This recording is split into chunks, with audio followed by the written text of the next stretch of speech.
Praise the lord. దేవుని నామానికి స్తోత్రాలు. ప్రభువును రక్షకుడిగా స్వీకరిస్తున్నాను. వందనాలు. ప్రియమైన దేవుని పిల్లలకు మీ అందరికీ కూడా విషయాలను తెలియజేయాలని ఆత్మ ప్రేరణ ద్వారా నేను మాటలు చెప్పడానికి ఇష్టపడుతున్నాను. చాలామంది యూట్యూబ్ పరిచర్యలు చేస్తున్నారు, మంచిది. కొంతమంది ఆవేశంగానో లేదా ఏదన్నా ఒక బలహీనత వలన తెలియదు, కానీ వారు ఆశీర్వాదాల గురించి ఎక్కువ మాట్లాడుతున్నారు. ఆశీర్వాదాలు అనేది మాట్లాడుతున్నారు. దేవుడు అబ్రహామును ఆశీర్వదించలేదా? మనం కూడా ఆశీర్వదించాలి కదా అంటున్నారు. మంచిదే, కానీ అబ్రహాము ఆశీర్వదించబడ్డాడు. ఎంత ఆస్తి ఉన్నప్పటికీ కూడా దేవుణ్ణి విడిచిపెట్టలేదు. కానీ చాలామంది ఈరోజు ఆశీర్వాదాలు దేవుని విడిచిపెట్టే వాళ్ళు తయారవుతున్నారు. సేవకుల్లో కూడా చాలామంది ఎక్కువ ఆశీర్వాదాలు చెప్తున్నారు తప్ప పరిశుద్ధత గురించి కానీ, పరలోకము దిగి వస్తుందన్న దాని గురించి కానీ, మారు మనసు పొందండి, పాపక్షమాపణ నిమిత్తము ప్రతి వాడు బాప్తిసం పొందండి అని చెప్పడం కానీ, లేకపోతే ఈ లోక సంబంధమైన వాటి మీద మనసు ఉంచుకోవద్దు అని చెప్పడం కానీ ఎవరు కూడా ఎక్కువగా చెప్పలేకపోతున్నారు. ఆదిమ సంఘములో ప్రియమైన వారులారా, అపోస్తల పాదముల దగ్గరికి చిరచరాస్తులు తెచ్చి ఆయన వాళ్ళ పాదాల దగ్గర పెట్టారు. కారణం, ఇది స్వాస్థ్యమైంది కాదు, పరలోకమే స్వాస్థ్యమైంది, దాని కొరకు మేము సిద్ధపడతాము అనేదానికి. పౌలు లాంటి వాడే తనకున్న ఆస్తి అంతటిని కూడా పెంటతో సమానంగా ఎంచుకొని ప్రభు సేవలో శ్రమపడడానికి ఇష్టపడ్డాడు.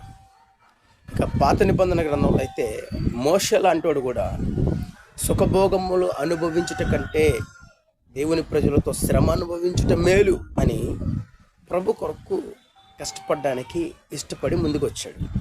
కానీ ఈ రోజున చాలామంది మీరు శ్రమ అనుభవిస్తున్నారంటే సంఘంలో ఆత్మ నడిపింపు లేదు, కన్నీరు గారుస్తున్నారంటే సరైన ఆత్మీయత లేదు, మీ కష్టాల్లో ఇంకా ఉంటున్నారంటే మీరు ఇంకా ఆశీర్వదింపబడే వ్యక్తులు కాదు అని ప్రసంగాలు చేస్తున్నారు కొంతమంది.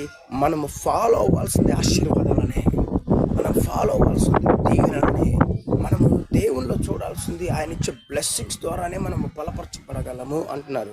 నేను అంటున్నాను ప్రియమైన వారులారా, ఈ బ్లెస్సింగ్స్ అన్నీ కూడా ఇక్కడ వదిలిపెట్టి వెళ్ళిపోయాయా, నీతో పాటు వచ్చాయా? ఒకటి, ఈ లోకంలో నువ్వు ఆస్తిని సంపాదించుకున్నా, అంతస్తులు సంపాదించుకున్నా, డబ్బును సంపాదించుకున్నా, బంగారమును సంపాదించుకున్నా, అవన్నీ ఇక్కడ విడిచిపెట్టి వెళ్ళిపోవాల్సిందే. నేను అంటున్నాను, శరీరం మీద ఒక వెంట్రుక కూడా నీతో రాదు. నీ శరీరం మీద వెంట్రుక కూడా నీతో రాదు. కనుక వీటిని విడిచిపెట్టి శరీర సంబంధమైన కార్యాలు, లోక సంబంధమైన కార్యాలు, ఇహ సంబంధమైన కార్యాలు, శరీర కోరికలు, శరీర ఈచ్ఛలు, శరీర ఆశలు ఈ లోకంలో విడిచిపెట్టి వాటిని సిలువ వేసి ప్రభు కొరకు యథార్థంగా జీవించడం మొదలుపెట్టి ఖచ్చితంగా దేవుని దీవించడం ఆశీర్వదిస్తాడు. దేవునిని ఆశీర్వదిస్తాడు. ఎలాంటి ఆశీర్వాదం తెలుసా? ఈ లోక పరంగానే కాదు, పరలోకంలో ఒక స్థానం, పరలోకంలో దేవుని సన్నిధిలో ఒక ఆనందం, పరలోకపు విందులో ఒక ప్లేస్. అలాంటి ఆశీర్వాదం కోసం పోరాడండి. అలాంటి ఆశీర్వాదం కోసము అనేక మందికి సువార్తను ప్రకటించండి. అలాంటి దీవెనల కోసము, అలాంటి ఒక ప్రత్యక్షత కోసము ప్రభువుని గురించి తెలియచేయండి. ప్రభు ఈ భూమి మీదకి వచ్చింది సుఖానుభవాలు అనుభవించడానికి రాలా, పరిచర్య చేయించుకున్నట్టుకు రాలేదు, కానీ పరిచర్య చేయుటకును ప్రజలందరి పాపము నిమిత్తము క్రయధనముగా తన ప్రాణమును అర్పించడానికి వచ్చాడు ఈ భూమికి. అవునా?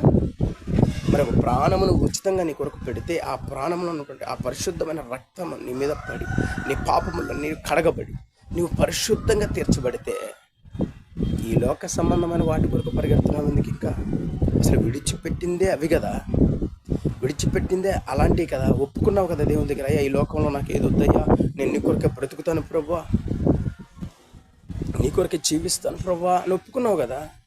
ఒప్పుకునే కదా బాప్తిసం పొందావు, ఒప్పుకునే కదా పరిశుద్ధాత్మతో నేను నింపబడాలని ఇష్టపడ్డావు, ఒప్పుకునే కదా కృపవరాలు పొందుకుంటున్నావు. అలాంటి నీవు ఈ రోజున మరలా లోక సంబంధమైన వాటి వైపు ఎందుకు పరిగెడుతున్నావు?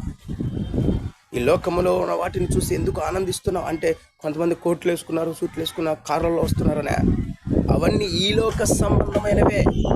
అవేవి కూడా వాళ్ళు తెచ్చుకోలేరు. ఆత్మలో వర్ధిల్లిన కొలది వారు అన్ని విషయాల్లో వర్ధిల్లి ఉండొచ్చు. కానీ నువ్వు వారిని చూస్తూ నీ ఆత్మీయ జీవితాన్ని పాడు చేసుకోమాక.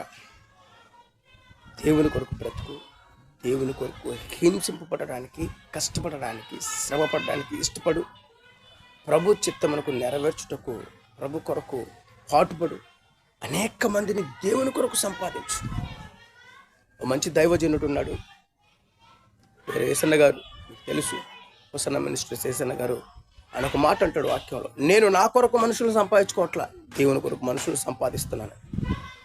మనము దేవుని కొరకు మనుషులు సంపాదించాలి. దేవుని కొరకు కొన్ని ఆత్మలు సంపాదించాలి.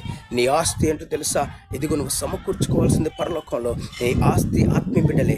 ఈ ఆత్మల్ని నువ్వు ఆస్తిగా సంపాదించి పరలోకంలో కూర్చుకోవాలి. అది తుప్పు పట్టదు, చిమ్మట తినివేయదు, దొంగలు దొంగిలించరు. కనుక ఈ ఆత్మల సంపాదన అనేది నీకు కావాలి. వాటి కొరకు ప్రయాసపడు, లోకంలో ఉన్న వాటి కొరకు కాదు. కొంతమందికి విచిత్రంగా దర్శనాలు కూడా వస్తూ ఉంటాయి. కారు కొన్నట్టు, బంగళా కొన్నట్టు, స్థలాలు కొన్నట్టు. దేవుడు ఇవ్వాలి అనుకుంటే ఇచ్చేస్తాడు, ఇబ్బంది లేదు. భయపడిన అవసరం లేదు. దాని గురించి మనం ఎక్కువ ఆలోచించాల్సిన పనులు కూడా లేదు. ప్రార్థన చేసుకోండి, ప్రార్థన పూర్వకంగా ఉండి. ఆశీర్వాదాలు బోధిస్తున్నారు, బాగానే ఉంది. కానీ ఈ ఆశీర్వాదాలు పరలోక సంబంధమైనవి ఉండాలి, ఈ లోక సంబంధమైనవి ఉండకూడదు. ఈ లోక సంబంధమైనవి దేవుడు ఇస్తాడు. మనకి ఏది అక్కరగా ఉన్నదో ఆయనకి తెలుసు కనుక ఆయన ఇస్తాడు. ఆయన అన్నాడు, మొదట నా నీతిని, నా రాజ్యమును వెతుకుడి, మీకు ఏది అవసరమో అది నేను మీకు ఇస్తాను. అర్థమైందా? ఆకాశ పక్షులను చూడండి, అవి విత్తవు, కోయవు, కొట్లలో కూర్చుకుని ఆయనను మీ పరలోకపు తండ్రి వాటిని పోషించట్లేదా? మీరు పక్షుల కంటే శ్రేష్ఠులు కారా అన్నాడు కదా. మరి వాటికంటే శ్రేష్ఠులమే కదా. ఖచ్చితంగా వాటినే పోషిస్తున్న దేవుడు మనల్ని పోషిస్తాడు. కనుక ప్రియమైన వారులారా, ఖచ్చితంగా ఇలాంటి ఆలోచనలు కలిగి ఉండొద్దు. దేవుడు మిమ్మల్ని దీవించును గాక, ఆశీర్వదించును గాక. ప్రభు మాటలు మన ఇంట్లో దీవించి ఆశీర్వదించు.